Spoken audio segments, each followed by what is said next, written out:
Hi there! Some really great spy footage just leaked out from House of the Dragon Season 2 filming.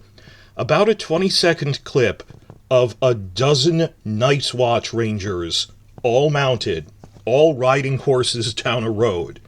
And it's an incredibly clear spy video because they were going down a public road so tourists could walk right up to them and be filming with their cameras. So this is an amazingly detailed spy clip of what's clearly the Night's Watch.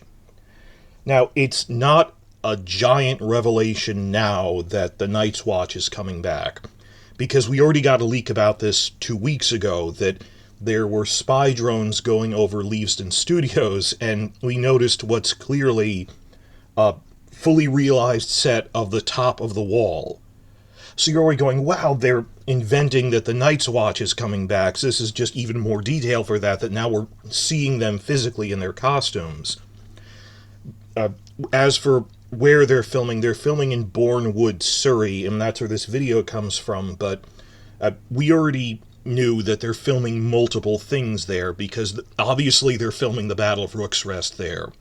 But we also saw the Lannister army gathering at what was clearly the Golden Tooth, which is on the west side of the Riverlands. Rook's Rest is in the east of the Crownlands, so they're filming more than one geographic location in these woods.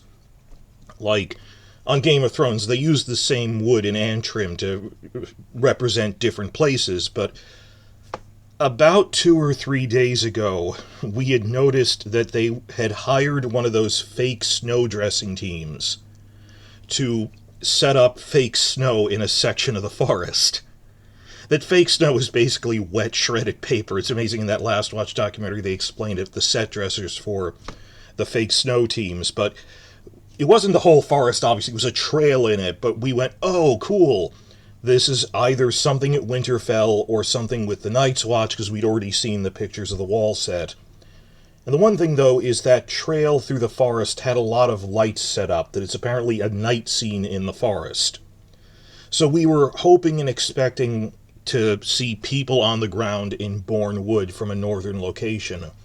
And the distinction is it's blurred because it's Cregan, Stark, and Jace visit the wall from Winterfell, so either way, that snowy woods is part of their storyline. These horses weren't right near there. Maybe they filmed there at night. Maybe it's a troop of rangers at night. Maybe this is a separate scene from that. We don't really know. But they're setting up stuff there in the north storyline of Winterfell / the Night's Watch.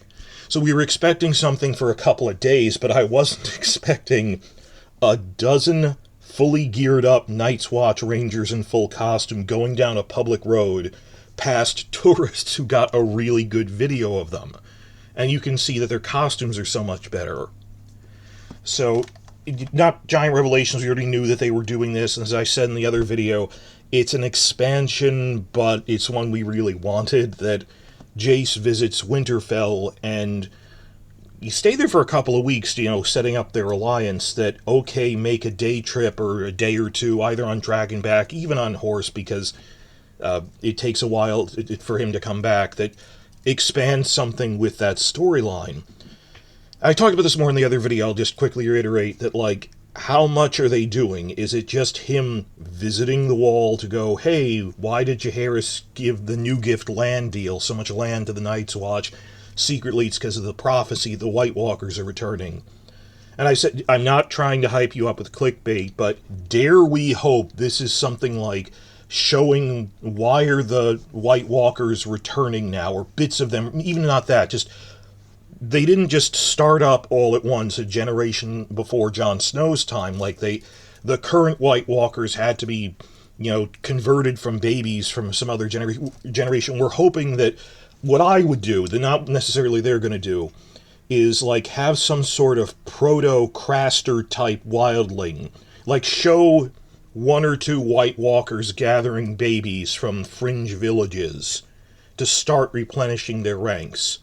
Not like a giant revelation. That wouldn't be a revelation or anything. Just show secretly their numbers are starting to increase again slowly. Might not even need to explain something huge like, why are they coming back now? Specifically now, I'd like that, but I'd like to have, a subplot of, arranging, showing, well, they killed all these wildlings, but the male babies are missing. That would be great. Let's hope. I'm hoping for that. I don't know if that's going to happen, but what I'll close with is what I said in the other video. Consider the amount of resources that they are devoting to this invented, well, expanded storyline for Jace visiting the North. They could have done this on a virtual set. Like, I didn't think they'd actually make Winterfell sets. I thought it would be entirely on the virtual set, like Storm's End was. They didn't build Storm's End. Exterior or even interior. They said that given the rare times we'll actually visit it, we'll design it. It's an amazing design. It's really interesting. But they say it wasn't worth building it as a fully realized set. Unlike Game of Thrones, where, as I've said, they throw money at things irresponsibly. They build fully realized sets that they didn't use to, like, impress their investors and impress HBO. Or just because they were stupid. That, like, they built the winter town and then mocked that it was on screen for 3 seconds, and then in other videos the production designers would be yelling, we don't have money to do other things we needed, like dragon scenes, and they turn around and go, we ran out of money for direwolves. Then you shouldn't have built a fully realized bakery at the Winterfell set, which you knew would never be on camera. They had no sense of scale and scheduling for that. But, they could have done this on a virtual set. They could have done the wall on a virtual set. Instead, they built a fully realized wall set. And I thought there'd be, like, a spear carrier guard or two. Live horses are expensive and difficult to work with. It's not even a dozen Night's Watch infantry afoot. It's a dozen mounted Night's Watch men. Filming, not even at Leavesden Studios, but that they've wanted to get this really big exterior scene. It just adds more fuel to what we already saw from they actually built the wall set. They're devoting considerable resources to this. This isn't some minor thing they slipped in on the virtual set. They've expanded this considerably. And this is apparently going to be quite a big expansion. Now, I didn't want this video to go on for too long. We're already at the 7-minute point. We never really made an analysis video of what is the wall like, what is the Night's Watch like during this prequel era. Because they're always hovering at the edge of the story in Fire and Blood. They don't come up that much. Like, Jaehaerys and Alysanne make one visit, but otherwise the question of, well, what are they like in this time period? So I wrote up like a 5-page analysis deep dive on everything we know about the Night's Watch in terms of their numbers, their funding, the number of castles they still have.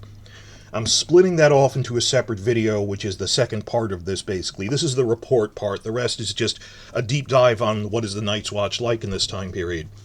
Please follow me for that.